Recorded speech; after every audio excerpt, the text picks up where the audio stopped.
अबू जर एक जोड़ा पहने हुए थे और उनका गुलाम भी जोड़ा पहने हुए था। सबब दरियाफ्त किया गया तो कहने लगे कि मैंने एक शख्स यानी गुलाम को बुरा भला कहा था और उसकी माँ की गैरत दिलाई यानी गाली दी।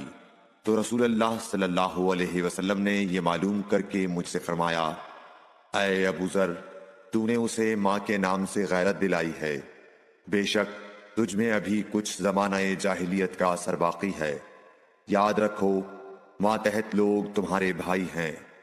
अल्लाह ने अपनी किसी मसलहत की बिना पर उन्हें तुम्हारे कब्जे में दे रखा है, तो जिसके मातहत उसका कोई भाई हो तो उसको भी वही खिलाए जो आप खाता है, और वो कपड़ा उसे पहनाए जो आप पहनता है, और उनको इतने काम की तकलीफ न दो कि इनके लिए मुश्किल हो जाए, और अगर कोई सख्त काम डालो तो तुम खुद भी उनकी मदद करो।